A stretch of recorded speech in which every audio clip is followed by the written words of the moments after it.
tayo rin manalangin. Tago mo po ang inyong alipin sa iyong likuran, Panginoon. Upang ang makita at ang iyong banal na mensahe at ang iyong kalulhatian sa umagang ito. Amen. Sa binasa po nating talata, ang Diyos o kayamanan. Lucas 12:13-21 ay sumasalamin sa panganib ng kasakiman at ang kahalagahan ng pag-impok ng kayamanan sa langit. Kita naman po natin yung talata kanina. Sinabi o nagkwento si Jesus tungkol sa parabola ng mayamang hangal. Isang taong nakatutok sa pag-iipon ng kayamanan para sa kanyang sarili. Na tila nakalimutan na ang kanyang relasyon sa Diyos at sa kapwa-tao. Ang mga talatang ito ay nagbibigay diin ng tunay na buhay ay hindi lang natin matatagpuan sa material na bagay na meron tayo, kundi sa pagiging o sa pagkakaroon natin ng pagmamahal, pagiging generous o pagbibigay at magkaroon ng relasyon na malalim sa atin, Panginoon. Atin pong himay-himayin ang mga talata. Una, may warning dito. Ang pagiging ganid ay bitat. Nalalim ko yung Tagalog ko mga naintindihan niyo pag Inglesin ko. Greed. Ganid is greed. Ayan. Mas naintindihan nila ako. Ay isang bitat sa atin. So sa talatang 13, ang sabi ko, nabasa natin kanina ay ganito. Sabi kay Jesus, ng isa sa mga naroon, pag nangangaral kasi si Jesus lagi, hindi naman napapansin, laging may istorbo. Laging may nagtatanong. O eto na naman, nangangaral si Jesus. Parang kakaiba siguro, itong tao ko may concern siya, kaya sumingit siya. Sabi niya, Guro, iutos mo nga po, or iutos nyo nga po sa kapatid ko, kapag hatian namin ang aming mana. Sounds familiar po ba? Opo. Bilis sa salita. Pati yung yun. Opo. Alam, parang marami talaga pong ipapamana yung mga magulang dito. Ang bilis ng sagot ng kabataan eh. So, inuutusan nila yung Panginoon. So, ito yung nasa text na binasa natin kanina.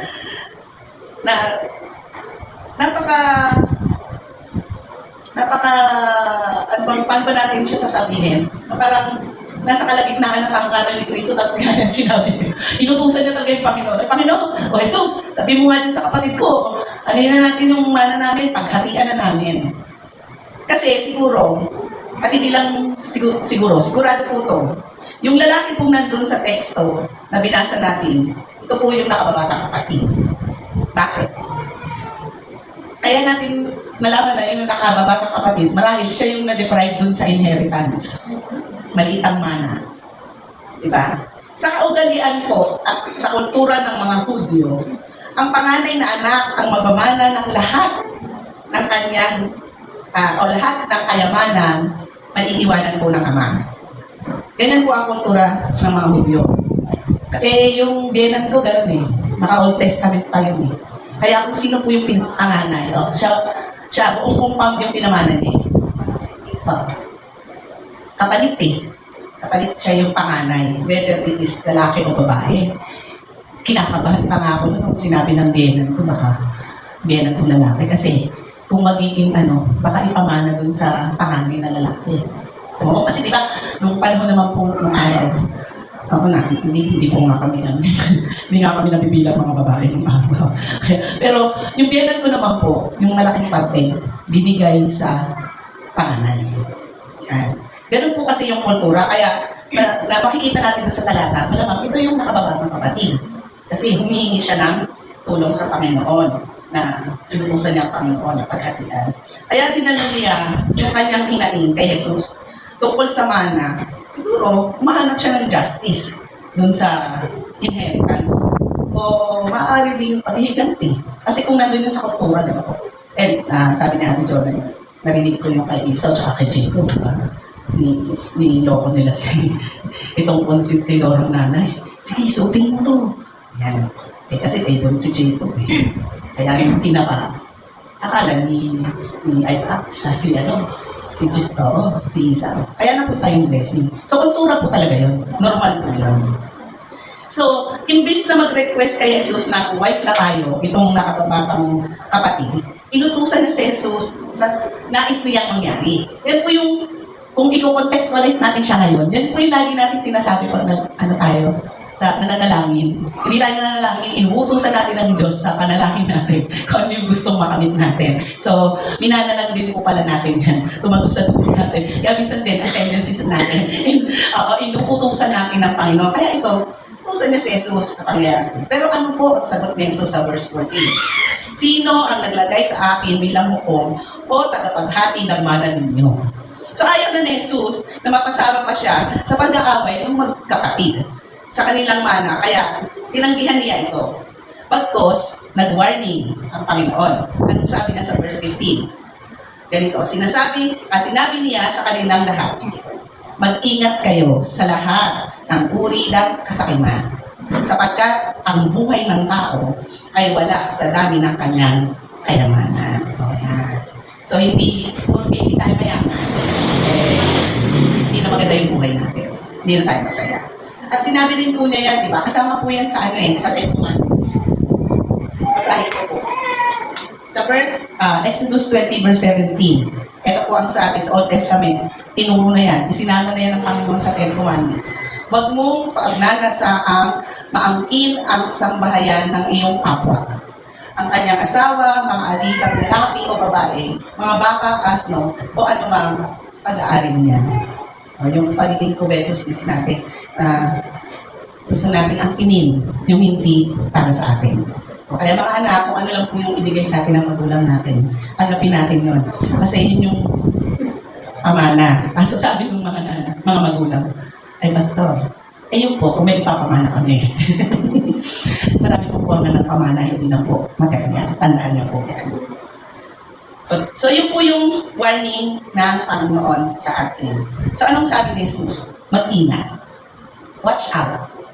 Beware. Yan. Ingat tayo. So, ang parabola ay nagbibigay din paano tayo binubulag ng kasakiman sa mga pangangailangan ng iba at ang kanilang sariling spiritual well-being. So, nabubulag tayo sa mga bagay na material. Na kung hindi tayo, wala tayong mansyon o wala tayong bahay, wala tayong ganang cellphone, o tablet, hindi tayo okay. Na-stress ako, bakit? Nasira po yung cellphone ko. Sabi nga, okay, sige. Palitan na lang natin para mawala ang stress. Po, kung may pampalit. Pero kung wala, okay din naman. Nabubuhay naman tayo, di ba? Kasi kami nabuhay kami. Pero I think, unawain natin na meron po tayo ibang kondisyon ngayon. Ibang kalalagayan na. Bahagi na yan. Kahit naman po kami may mga edad na kailangan namin na. Kaya ako nagka-cellphone. Kaya ako nagka-Facebook. Dahil bumalik ko sa ministry. Wala akong yan. Kasi nung nandun ako sa bahay, nagpapalaki ng mga anak ko, ang feeling ko kailangan. Nung bumalik ako as full-time worker ulit, ang feeling ko pa rin, hindi ko kailangan. Pero nahirapan po ako sa communication. So, bahagi po yan. Pero hindi ibig sabihin na kapag wala tayong mga ganyang bagay, ay hindi na tayo magiging masaya. Pero tayo ay binigyan ng Panginoon ng warning. So, mag-ingat na po. So, ang pangalawa po, ang tunay na kayamanan ay hindi lang material. Spiritual din po. No? Yun po yung sinasabi natin. Kaya ikinuwento ni Jesus ang parabola ng mayamang hangal. So sa parabola ay nakita natin ang buhay ng mayaman. Pinagpala ang lupain, malamang kung mayamang ito ay nagtrabaho naman. Hindi naman siguro magkakaroon siya ng kayamanan kung hindi siya nagtrabaho. Diba? Naging mabuti siya katiwala, i-tilled the soil, planted the seed, and cultivate the crops. So yung mga nakaka-relate dito yung ating mga magulang na nakaranas na magtanim. So, kaya meron siya kayamanan. Pinagpala ng Diyos ang kanilang lupain. Sabi nga sa 2 Corinthians 9:10, ang Diyos na ang nagbibigay sa binhing itatanim at tinapay na kakainin. At siya rin ang magbibigay sa inyo ng binhi at magpapalago nito upang magbunga ng sagana at ang kabutihang loob. So, ang Diyos pa rin.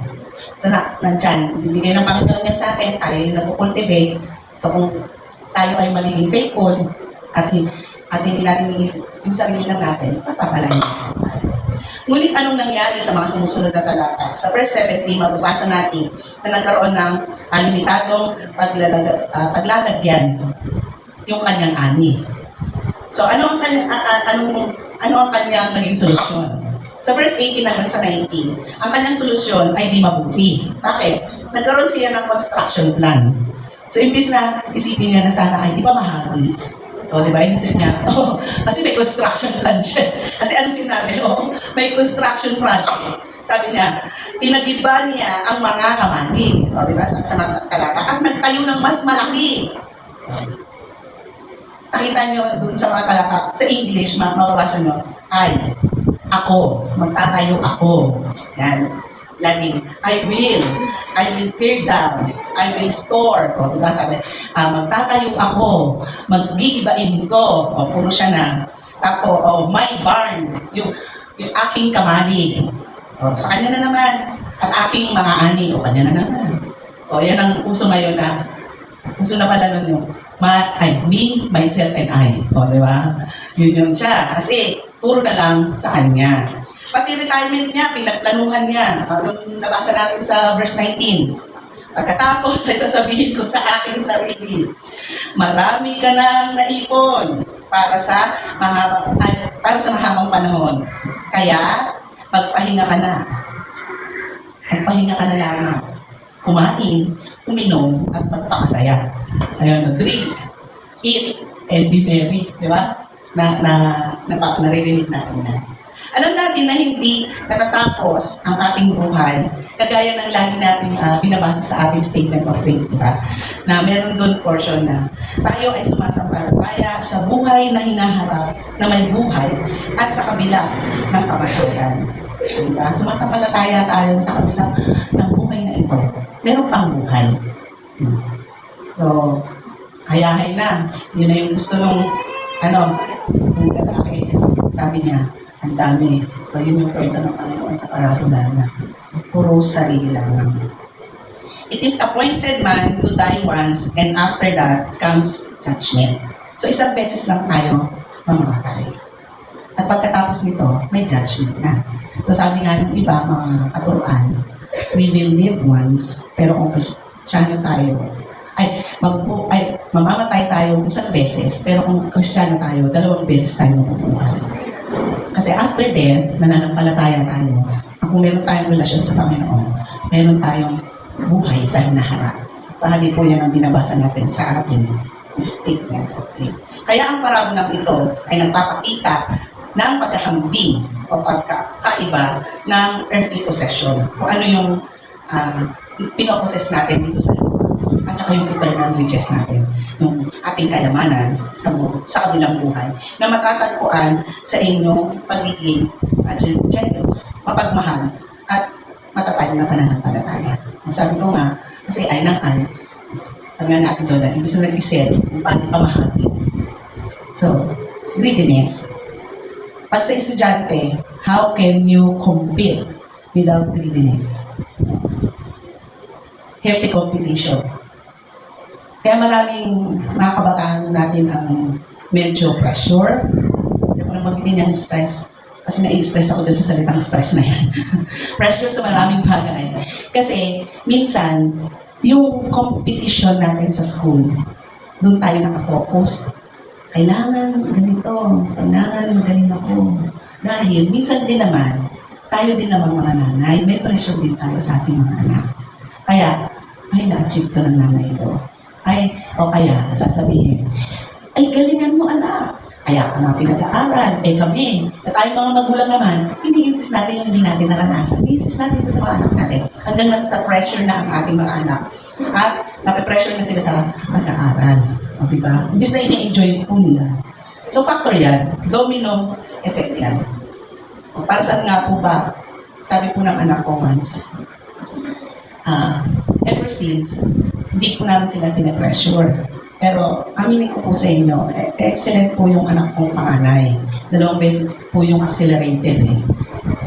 Pero wala po siya narating sa buhay. Hindi naman. Hindi lang pa po siya at the age of 26. Hindi pa lang po siya natapos ng college. Pero at the age of 15, tagagawa siya ng research or thesis ng mga taga Lasal de Alabang at San Belen de Alabang. O diba, ang galing ng anak ko. Kaya, one time, maliit siya, sabi niya, "Naku, mami, yan naman mga honor-honor na yan." Sabi niya gano'n sa akin. Yabang ng mga nanay niya at saka mga tatay. Ano naman yaman? Hindi ba proud lang kami? Hindi po. Sabi nga, yabang niyo po yan, pride niyo po yan. Hindi po kayo proud sa amin. Sabi ko, grabe ko, anak kong ko. Sabi ko, hindi ba pwedeng ina-appreciate lang namin kayo?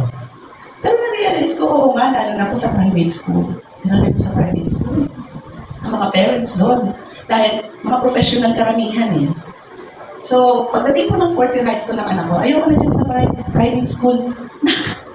Sabi ng principal, ayaw mo ng diploma ng international school ng Southbridge. Sabi niya gano'n. Ay, okay na po ako, doon na po ako sa public. Kasi, nung pumunta siya sa public, may analysis siya. Healthy competition daw meron sa public school. Kasi, sa public school daw, ay, kaya nag-a-achieve yung mga estudyante dahil gusto nila makatulong sa magulang.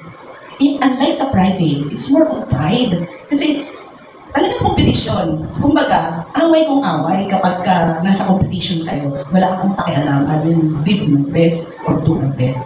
Sa public school hindi, i-struggle nilang mag-prosper para hindi lang sa sarili nila. Kundi, oo, sa buong pamilya. Kaya yung anak ko, sabi ng mga taga-outreach namin, "DM, di pa ako pastor, anak nyo po pala si ganito, yung si Andrew, bakit?" Tila po yung kandidato dun sa tinuban na siya. "Bakit? Pumapasok po yan, ang dami-daming dalang pandesal." Ha? Ano kaya ba sa pandesal? Binibigay ko pala dun sa mga klase, ganyan. Tapos tinanong ko siya na, may nagkwento sa akin na namimigay ka rin ng pandesal, kandidato ka ba? Sabi ko, meron, binili ko. So, ang katwiran niya, marami pong matatalino sa public school. Kaya lang po, minsan sa pagkain. Wala pa po sila. Kaya, dahil may baon siya, kasi hindi mo nabago yung baon niya. So, bibili niya yung baon niya, para lang, pare-pareho sila, may maalmusal. Tapos sasabihin daw niya, ganito. Di ba may mineral water naman, kung ganyan. Kasi hindi ba talagang wala eh. Magbaon na lang kayo ng tubig para mabusog tayo. Kasi wala na akong pamili ng gatas para sa inyo. sabi niya gano'n. Okay. Kaya na-enjoy niya yung 4th year high school niya doon sa public school. Kasi parang daw may spirit of tulungan, hindi masyadong mataas yung competition. So sabi ko, sige, dyan ka na nga. So, yung mga ganong learnings po. Kaya hindi po matayan ang earthly possessions para magkaroon po tayo ng kapayapaan at magkaroon ng magandang kinabukasan. So, kundi yung ating pag-ibig at sabi ko nga yung pananampalataya sa ating Panginoon. Pangatlo, ang kamatayan ay paalala. So, ano bang sinabi sa verse 20? Ngunit sinabi sa kanya ng Diyos, hangal. Sa gabi rin ito, ipapawian ka na ng buhay. Kanino ngayon mapupunta ang mga inilaan mo para sa iyong sarili? Tama nga. Kaya naman mapupunta. Para yung tinay, sinabi madadala ko ba mami ang medalya sa kalangitan pag pumunta ako sa heaven at tatanungin ng Panginoon, ilang medalya ang natakip mo anak? Di ba hindi naman? So, mas nag-build ng relationship yung anak ko dun sa school kaysa yung award. Kasi nga, sabi niya, judgment niya yun analysis niya yun So, ginalang naman namin yung ganong analysis niya. Pero, di ba, may sabat ng huli, kahit ano pong gawin natin. Minsan nga po, may mga kwento na mabuti pang walang nalang yaman na iniwan ng mga magulang. Kasi nung buhay yung mga magulang, masaya. Kung namatay yung mga magulang, o kaya yung mga matatanda, away-away na sila. Lumabas na ang mga natural. Syempre, masisingitan pa yun ng mga asa-asawa na, diba, dagdag pa yun. Plus the idea na merong mga anak. Kasi kanya-kanyang anak yun Diba? Kanya-kanyang prinsipyo at pananaw din ng mga anak. Hindi pwedeng baliwalain yan. Mga anak yan, lalo na kung halimbawa, namatay na rin yung mga pinagmanahan, yung mga parents ng mga anak. Imbis na dalawa lang kausap ng mga matiyahin at tayubin, di ba? 5 yung anak. Oh, problema na yan. Oh, di ba? Ano ito eh? Kaya wag tayong masyadong mag-hold. Pero hindi naman po sinasabi ng Panginoon, huwag na tayong mangarap. Huwag na tayong mag-aral. Hindi naman yun. Hindi naman gusto ng Panginoon yun. Gusto nga ng Panginoon ang buhay ganap na at ng siya-siya, di ba? Kaya kailangan din, pero huwag tayong maging ganit. Huwag tayong sa government natin, ganyan na eh. Meron na, may sweldo na, may komisyon pa, meron pang cut-off. No, nangyayari po yan eh. Kaya tuloy hindi tayo pare-parehong nagkakaroon. Oh. Imbis na pare-pareho tayo may lupa, kukunin yung may kakayanan. Ay, sila na may lupa, na wala na yung lupa natin. Tayo naman, walang magawa. Ipaglalaban ba natin yung 100 meters natin? Bumigay na rin yung mga kapitbahay natin. Oh, nagkaroon na ng pressure. Pero hindi, dapat po naninimbigan tayo doon. Kasi atin po yun eh. So, sana, ito, panalangin ko itong mga susunod na henerasyon na siyang babago sa ating kalagayan. At nagsisimula po yan sa pamilya para tumagos yan sa pangyanan. Oh, one example, I'm sorry ha, pero Vico Soto, di ba? Saan nagsimula yung values niya? Sa pamilya, bilang isang mananampalataya ka ng magulang. Nung lumabas siya sa politika, iba na ang prinsipyo niya. Kaya niyang manindigan hanggang sa wakas. Last term na to. Diba? Kaya nagiging ko yan. Babalikin sa ating mga pamilya. So, pag-isipan natin yan. Kung para ang ating magiging buhay ay papaganda. Hindi papapangit na papapangit. Diba? So, kahit din sa iglesia natin, kanino po ba natututo ng leadership yung mga bataan natin? Sabi po, kung ano rin po yung pinamana natin. O, halimbawa po, ako po, ang nakita kong prinsipyo sa mga lola at lolo ko, yun yung na-adapt ko. Kaya tumibay nga kaya nga tumibay ang pagtugon ko agad sa pagkatawag ng Panginoon eh. Kasi meron kang leader na tinitingnan. Ako ngayon, pag bumabalik ako sa home church ko, nakikita ko yung paano namin nakita sa mga matatanda. Paano inihandle yung church, paano ipinasa yung pananampalataya. So, ganun din yun. At bilang isang iglesia, tayo din, magiging vibrant tayo sa ating community. So, ang buhay natin dito sa mundo ay limitado. So, para ako lang ito, sa verse 20 lang, na-introduce yung bagong karakter. Kasi dun sa mga una, si lalaki lang, di ba? At sinama ni Jesus ang Ama para sa mapasama ang karakter ng God the Father as guest appearance dun sa parabola niya ay mapasama ang Panginoon. Ang mayamang tao ay maraming sinasabi sa parabolang ito, pero ang Diyos ang may last. So maraming sinabi yung mayaman, pero ang may last word sa huli, sino? Ang Panginoon. Kaya sa verse 20, sinabihan siya, hangal. O, diba? Yung final verdict po sa verse 20, tinawag ng Diyos ang yung lalaki at sinabihan siya ng hangal. Dahil wala siyang spiritual wisdom. Diba? So sabi po sa Awit 14:1, wala namang Diyos ang sabi ng hangal sa kanyang sarili. Ang mayamang lalaki ay hindi naman talaga hangal dito sa parabolang ito. Dahil siya ay kumita, nagplano, nag-ipon, nag-enjoy sa kanyang kayamanan. So, hindi siya hangal. Pero, kaya naging hangal siya dahil hinayaan niya ang kanyang kayamanan na maging dahilan na siya ay mag-isip, magsalita, gumawa, magplano, mamuhay na tila walang Diyos. Diba nakita yung plot nung para mo ng inang ng Panginoon? Kumita, dumami, nagpagawa na.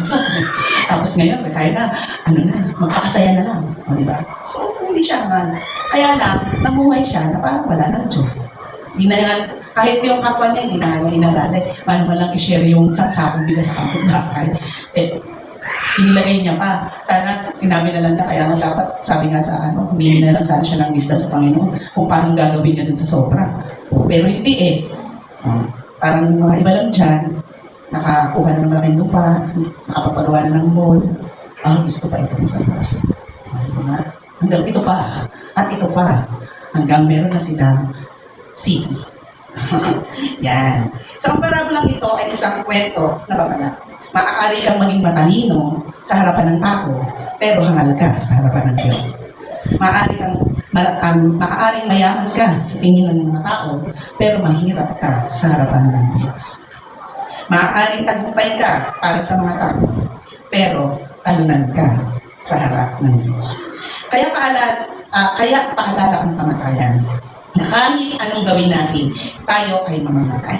Hindi natin alam kung anong oras, araw, buwan, taon na darating ito sa ating buhay. At hindi natin madadala ang ating kayamanan sa ating kamatayan. At hindi na rin natin alam kung anong mangyayari dito kapag tayo ay namatay na. Sa pagwawakas, ang pagbubukas palad ay isang pagpapala. Ang pagbabahagi mo sa iba ng iyong kayamanan ay pagpapala ng patas at nakafocus sa kaharian ng Diyos. At hindi lang para sa sarili, ay isang kapahayagan o presentable na daan patungo sa tunay na kasiyahan. Pagkakakontento sa buhay at walang hanggang kayamanan. Ang mamuhay sa naisin ng Diyos at hindi sa sarili lamang ang laging iniintindi. Bilang challenge ko sa bawat isa ngayong umaga, nais ko pong wakasan ang aking sermon o ang ating pagugulay-gulay. Atin pong pakinggan ang awitin na Diyos o kayamanan.